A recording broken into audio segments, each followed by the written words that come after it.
Assalamualaikum warahmatullahi wabarakatuh. Waalaikumsalam warahmatullahi wabarakatuh. Salam sejahtera untuk kita semua. Semoga kita diberi kesehatan jasmani maupun rohani. Pertama-tama yang saya hormati Ibu dosen pengampu mata kuliah auditing, Ibu Tridiani Kurnia Fitri, SE MSI. Dan di sini kami membuat video untuk memenuhi tugas mata kuliah auditing. Kami dari kelompok 7 akan membahas materi mengenai struktur pengendalian intern klien. Perkenalkan, saya Sonia Dwi Putri, selaku moderator dan pemimpin berjalannya diskusi kali ini. Di sini juga saya ditemani oleh rekan saya. Pertama ada Kavita, hai. Lalu ada Sandra Dewinta Buginting, ada Susi Hairunisa, Vika Amalia, dan Feni Renita. Baiklah, untuk mempersingkat waktu, saya akan memulai jalannya diskusi kali ini. Seperti yang kita ketahui, bahwa perusahaan harus wajib dalam memonitori kegiatan di dalam usahanya. Perusahaan yang ia dirikan dalam menjalankan suatu manajemen harus memiliki pandangan dan sikap yang profesional untuk memajukan suatu perusahaan. Keputusan atas laporan-laporan yang dilakukan karena laporan itu bertujuan untuk mengendalikan dan mengarahkan suatu perusahaan untuk menilai apakah kondisi menguntungkan dan hubungan antara bagian departemen langsung berjalan harmonis atau tidak. Oke, baiklah, di sini saya akan bertanya kepada saudari Kavita.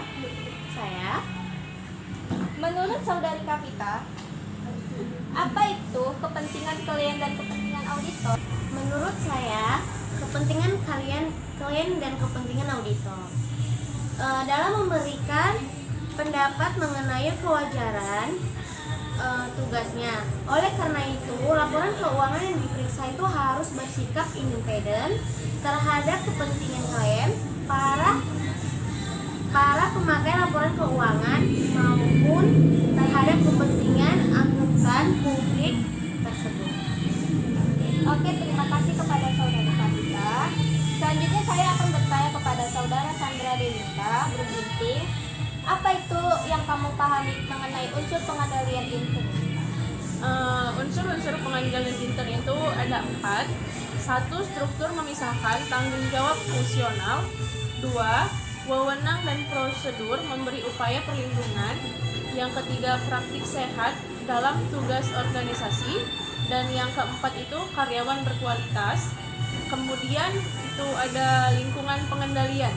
Di sini lingkungan pengendalian merupakan kondisi dalam instansi pemerintah yang dapat membangun kesadaran semua personil akan pentingnya pengendalian intern dalam menjalankan aktivitas yang menjadi tanggung jawabnya. Oke, terima kasih untuk Sandra Dewinta. Selanjutnya saya akan bertanya kepada Suci Hairunisa. Apa yang kamu pahami mengenai penentuan resiko manajemen? Penentuan resiko merupakan tanggung jawab yang tidak terpisahkan dan terus-menerus dari manajemen. Karena manajemen tidak dapat menetapkan tujuan dan dengan mudah mengasumsi bahwa tujuan tersebut akan tercapai banyak.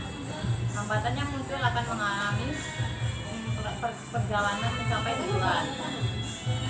Itu yang saya ketahui. Baiklah Suci, terima kasih. Dan selanjutnya saya akan bertanya kepada Vika Amalia. Menurut Vika, pemantauan dalam kinerja auditor itu apa sih? Menurut saya, pemantauan ini adalah proses menentukan mutu kinerja pengendalian intern sepanjang waktu. Pemantauan mencakup penentuan desain dan operasi pengendalian yang tepat waktu dan pengambilan tindakan yang dikoreksi. Lalu menurut Vika Amalia, apa hal-hal yang menjadi perhatian auditor dan klien? Hal-hal yang menjadi perhatian auditor dan klien itu ada 6. Yang pertama, meminta dokumen yang dibutuhkan. Terus yang kedua ada mempersiapkan rencana proses audit. Lalu yang ketiga, menjadwalkan rapat terbuka. Yang keempat, memulai kinerja lapangan.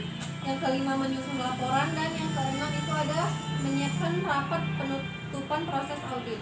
Seperti itu. Terima kasih untuk Tika Amalia. Selanjutnya saya akan bertanya kepada Feni Linita.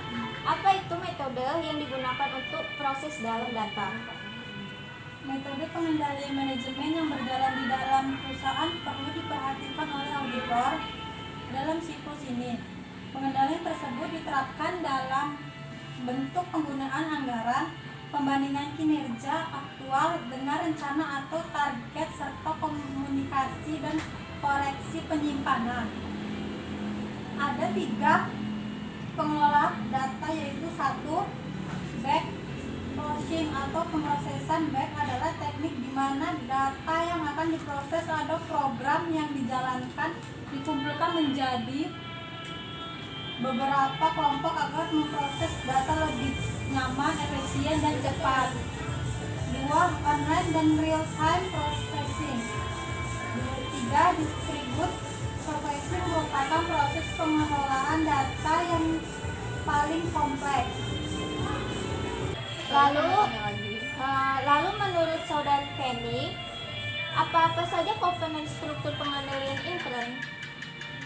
Ada 5 pengendalian komponen intern, terdiri 1 dari lingkungan pengendalian, 2 penaksiran resiko, 3 aktivitas pengendalian, 4 informasi dan komunikasi, 5 pemantauan. Terima kasih. Terima kasih untuk Feni Lenita. Jadi kesimpulan dalam diskusi kali ini, independen auditor adalah kunci utama dari proses audit, termasuk untuk menilai kewajiban laporan keuangan. Pengendalian intern adalah salah satu bagian utama pengelola organisasi.